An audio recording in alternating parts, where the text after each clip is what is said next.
आएगा अंदर Pakistani family reaction. कैसे हैं आप सब? मेरा नाम यार पाकिस्तान, चाइना, मालदीव और तुर्की ने की भारत पर हमले की तैयारी, लेकिन भारत ने दे दिया मुंह तोड़ जवाब। सारे देश कांप उठे, तीनों मुल्कों ने। जी ये क्यों वजह? अब क्या पता यार, मुझे इस बारे में बिल्कुल आइडिया नहीं है कि आखिर इन चारों देशों ने कैसे हमले की तैयारी की। अभी तो वॉच करेंगे और भारत ने किस तरह से इनको मुंह तोड़ जवाब दिए, तो वॉच करेंगे तभी इसके बारे में हमें आइडिया लगेगा। लेकिन यार ये बात है, भारत इस टाइम इस पोजीशन पर है कि मैं कहता हूँ कि हमारी तो पुंगी बजा सकता है कुछ सेकंड्स के अंदर। वॉच कर लेते हैं, पहले वीडियो को ऑन करते स्टार्ट। दोस्तों, चीन, पाकिस्तान, तुर्की और मालदीव जैसे देश आपस में मिलकर भारत को जिस तरह से घेरने की कोशिश कर रहे हैं, भारत को भी पता चल चुका है कि अगर इन देशों को एक साथ मुंह तोड़ जवाब देना है तो इंडियन आर्मी के जखीरे में ऐसे घातक हथियार शामिल करने होंगे जो जल, जमीन, आकाश और अंतरिक्ष से दुश्मन पर ताबड़तोड़ हमला करने में सक्षम हो। भारत के पास ऐसे हथियार होने चाहिए जिनका तोड़ दुनिया में किसी भी देश के पास मौजूद ना हो। और इसी चीज को ध्यान में रखते हुए भारत ने फ्यूचरिस्टिक हथियारों के निर्माण की स्पीड काफी तेज कर दी है, जिसका नतीजा है कि भारत नए नए हथियारों का मालिक बनता जा रहा है और लगातार नए नए अपडेट सामने आ रहे हैं। दोस्तों, आज की इस वीडियो में अंत तक आप बने रहिएगा, क्योंकि आज की इस वीडियो में हम आपको भारतीय वैज्ञानिकों द्वारा तैयार किए जा रहे एक नहीं, दो नहीं, तीन नहीं, बल्कि चार अमोघ हथियारों को लेकर सामने आ रही लेटेस्ट जानकारी से रूबरू करवाने जा रहे हैं। यकीन मानिए, वीडियो को पूरा देखने के बाद आपका सीना गर्व से चौड़ा हो जाएगा, लिहाजा वीडियो में अंत तक बने रहिए। लेकिन हाँ, वीडियो में आगे बढ़ने से पहले आपसे एक छोटी सी रिक्वेस्ट है। भारतीय वैज्ञानिकों द्वारा तैयार किए जा रहे इन अमोघ हथियारों के लिए वीडियो को एक लाइक और कमेंट बॉक्स में जय हिंद का एक प्यारा सा मैसेज जरूर टाइप करें।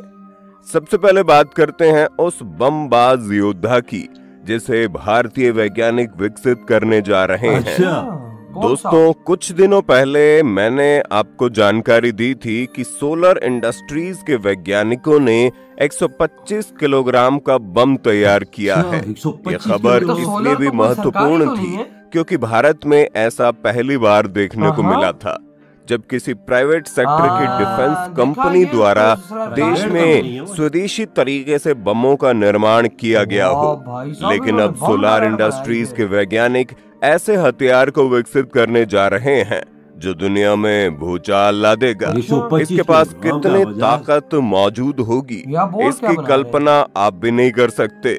सबसे पहले आप इस स्क्रीनशॉट को देखिए। जानकारी के मुताबिक 125 किलोग्राम का बम तैयार करने के बाद अब सोलर इंडस्ट्रीज के वैज्ञानिक 1000 किलोग्राम वजनी बम तैयार करने जा रहे हैं। इस बम को भी मैक 2 रक्षा उत्पादन कार्यक्रम के तहत तैयार किया जाएगा, जिसका उद्देश्य स्वदेशी तरीके से घातक हथियारों का निर्माण करना है। रक्षा विशेषज्ञों की माने तो 1000 किलोग्राम का बम भारतीय वायुसेना की मारक क्षमता काफी ज्यादा बढ़ा देगा। इस बम के विनाश करने की क्षमता अमेरिका के मार्क 84 बम के समान होगी। दोस्तों, अमेरिका के मार्क 84 को BLU 117 के नाम से भी जाना जाता है। नाटो द्वारा इस्तेमाल किए जाने वाले इस बम का वजन 907 किलोग्राम है। ये एक तरह का जनरल पर्पस बम है, यानी कि भयंकर धमाका कर सकता है और दुश्मनों के बंकरों को उड़ा सकता है। ये दुश्मन की किसी सैन्य वस्तु के टुकड़े कर सकता है। इसका विस्फोट काफी भयानक होता है और भारी तबाही पैदा करता है। कुछ ऐसी ताकत से लैस होगा सोलर इंडस्ट्रीज के द्वारा तैयार किया जाने वाला 1000 किलोग्राम का GP बम। तो चलिए जानते हैं दूसरी अपडेट के बारे में, जिसे जानकर निश्चित तौर पर अमेरिका भी हैरान हो जाएगा, क्योंकि इस मामले में भारत अमेरिका को भी पीछे छोड़ने जा रहा है। दरअसल डीआरडीओ के वैज्ञानिक ऐसे अमोघ हथियार को तैयार करने में जुटे हुए हैं जो बिजली की रफ्तार से दुश्मन पर हमला करेगा। इसकी रफ्तार इतनी ज्यादा होगी कि दुनिया का कोई भी डिफेंस सिस्टम इसको डिटेक्ट नहीं कर पाएगा। जी हाँ दोस्तों, हम बात कर रहे हैं हाइपरसोनिक मिसाइल की, और इसी को लेकर एक बड़ी अपडेट डीआरडीओ द्वारा दी गई है। डीआरडीओ ने जानकारी दी है कि उन्होंने हाइपरसोनिक मिसाइल टेक्नोलॉजी को विकसित कर लिया है और अब मिसाइल का स्ट्रक्चर तैयार करने के लिए हाई टेम्परेचर मटेरियल कोटिंग की तलाश कर रहे हैं। अब आपके मन में सवाल चल रहा होगा कि ये हाई टेम्परेचर मटेरियल कोटिंग क्या होता है, हाइपरसोनिक मिसाइलों में इसका इस्तेमाल क्यों किया जाता है। तो दोस्तों, हाइपरसोनिक मिसाइलों की स्पीड हद से ज्यादा होती है। ये 5 मैक से भी ज्यादा की स्पीड से हवा में उड़ान भरती है, जिसकी वजह से मिसाइल की सतह पर हवा का घर्षण इतना अधिक होता है कि अगर इनकी सतह पर हाई टेम्परेचर मटेरियल की कोटिंग न की जाए तो मिसाइल की सतह हवा में ही पिघल जाएगी, क्योंकि हवा में उड़ान भरते समय इनका तापमान 1100 डिग्री सेल्सियस से भी अधिक चला जाता है। मिसाइल को पिघलने से बचाने के लिए इनके ऊपर हाई टेम्परेचर मटेरियल की कोटिंग की जाती है, जो दुर्गम से दुर्गम तापमान को भी सहने की क्षमता रखते हैं। इसके लिए नाइबोबियम, मोलिब्डेनम और टंगस्टन जैसे मिश्र धातुओं का इस्तेमाल किया जाता है, क्योंकि उच्च तापमान पर भी तेजी से ऑक्सीकरण करती है, जिस वजह से मिसाइल की सतह स्थिर बनी रहती है। आपकी जानकारी के लिए बता दूं कि अगर भारत 2 साल के भीतर हाइपरसोनिक मिसाइल को डेवलप कर लेता है तो इस मामले में भी इतिहास रच देगा, क्योंकि भारत दुनिया का दूसरा देश बन जाएगा जिसके पास आधिकारिक रूप से हाइपरसोनिक मिसाइल मौजूद होगी। क्योंकि ऐसा कारनामा अभी अमेरिका भी नहीं कर पाया है। सिर्फ रूस ही एकमात्र ऐसा देश है जिसके पास हाइपरसोनिक मिसाइल तकनीक मौजूद है। तो दोस्तों, चलिए जानते हैं तीसरी अपडेट के बारे में, जिसे जानकर आपका दिल बाग बाग हो जाएगा। दोस्तों, एमका फाइटर जेट को CCS यानी कैबिनेट कमेटी ऑन सिक्योरिटी से मंजूरी प्राप्त हो चुकी है।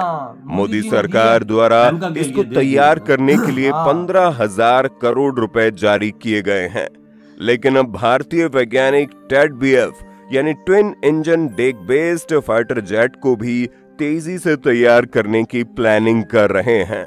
सबसे पहले आप इस स्क्रीनशॉट को देख लीजिए। रिपोर्ट के मुताबिक ADA के वैज्ञानिक TEDBF फाइटर जेट के CDR यानी कि क्रिटिकल डिजाइन रिव्यू को पूरा करने के लिए दिन रात की मेहनत कर रहे हैं। TEDBF के 2 प्रारंभिक डिजाइनों को रिव्यू करने के बाद भारतीय नौसेना ने एक डिजाइन को मंजूरी प्रदान कर दी है। ADA के वैज्ञानिक अब CDR प्रक्रिया पर चुने गए डिजाइन को अंतिम रूप देने में ध्यान दे रहे हैं, जिसे नौसेना द्वारा हरी झंडी मिलने के बाद इसे CCS यानी कैबिनेट कमेटी ऑन सिक्योरिटी के सामने रखा जाएगा। और अगर यहाँ से भी इसे हरी झंडी मिल जाती है तो TEDBF फाइटर जेट को भी तैयार करने का रास्ता साफ हो जाएगा। भारतीय वैज्ञानिकों का लक्ष्य है कि कैबिनेट कमेटी ऑन सिक्योरिटी से मंजूरी मिलने के बाद 4 साल के अंदर TEDBF फाइटर जेट की फर्स्ट फ्लाइट कंडक्ट करवा दी जाएगी। TEDBF फाइटर जेट को तैयार करने के लिए मोदी सरकार से 13,000 करोड़ रुपए की मांग की गई है। दोस्तों, TEDBF फाइटर जेट की डिजाइन देखने में अमेरिका के F-22 रैप्टर की तरह दिखाई दे रही है।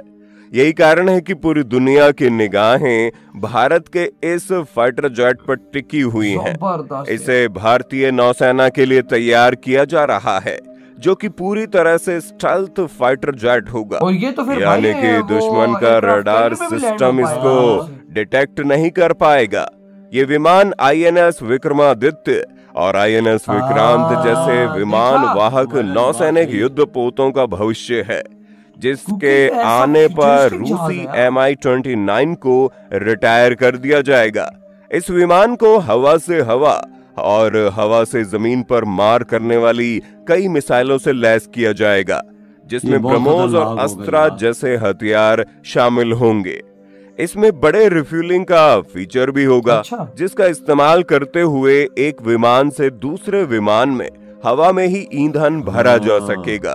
आधुनिक इलेक्ट्रॉनिक वारफेयर सिस्टम से लैस ये विमान दुश्मन के रडार और हथियारों को जाम करने में सक्षम होगा। इस विमान के पंख फोल्ड हो सकेंगे, जिस वजह से ये विमान छोटी सी जगह में भी आसानी से फिट हो जाएगा। तो दोस्तों चलिए जानते हैं भारत के उस जाबाज हवाई योद्धा के बारे में जो जल्द ही भारतीय वायुसेना में एंट्री मारने जा रहा है। जी हाँ दोस्तों, हम बात कर रहे हैं LCA तेजस मार्क 1A फाइटर जेट की, जो भारतीय वायुसेना में शामिल होने के लिए तैयार खड़ा है। हिंदुस्तान एरोनॉटिक्स लिमिटेड के वैज्ञानिक पूरी कोशिश कर रहे हैं कि 31 मार्च से पहले वायुसेना को अपना पहला तेजस मार्क 1A फाइटर जेट मिल जाए। तो चलिए जानते हैं तेजस मार्क 1A फाइटर जेट के पास कौन कौन सी खूबियां होंगी।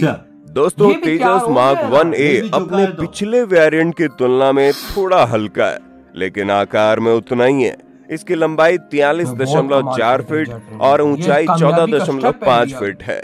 ये अधिकतम 2200 किलोमीटर प्रति घंटे की रफ्तार से उड़ान भर सकता है। इसकी कॉम्बैट रेंज 739 किलोमीटर, जबकि फेरी रेंज 3000 किलोमीटर है।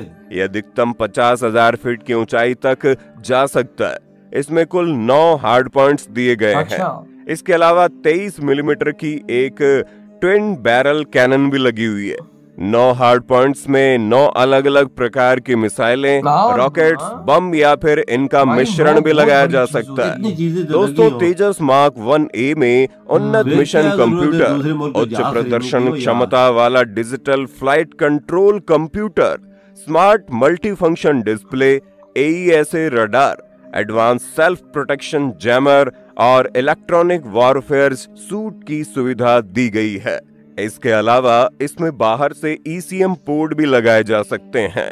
तो दोस्तों, इस वीडियो में फिलहाल के लिए बस इतना ही। इधर वीडियो खत्म। यार देखो भाई, इन 4 देशों को इंडिया काउंटर करने के लिए कितने बड़े बड़े हथियार बना रहे हैं। बिल्कुल, पाकिस्तान को काउंटर करने के लिए पाकिस्तान, तुर्की जी तो मालदीव के इंडिया के सामने कुछ भी नहीं। वही ना, इसमें तो कोई शक की बात नहीं है। लेकिन फिर भी जब 4 देश हों तो उनको काउंटर करने के लिए कुछ तो करना पड़ता है। बिल्कुल, काउंटर करना पड़ता है। तो इंडिया ने वो चीजें तैयार कर ली है कि काउंटर आसानी से कर सकता है। किसी चीज की जरूरत ही नहीं है। इंडिया के पास वो चीजें इकट्ठी हो गई और डिफेंस के मामले में और किसी देश के पास है ही नहीं। बिल्कुल, इसमें तो कोई शक की बात नहीं। अब देखो भाई, इंडिया बनाने जा रहा है 1000 किलोग्राम का बम, जो भाई साहब जिस देश पे गिरेगा, मैं कहता हूँ कि उसको और किसी चीज की जरूरत नहीं पड़ेगी। और वो भी भारत की प्राइवेट कंपनी। ये नहीं बोल सकते कि DRDO बना रहा है।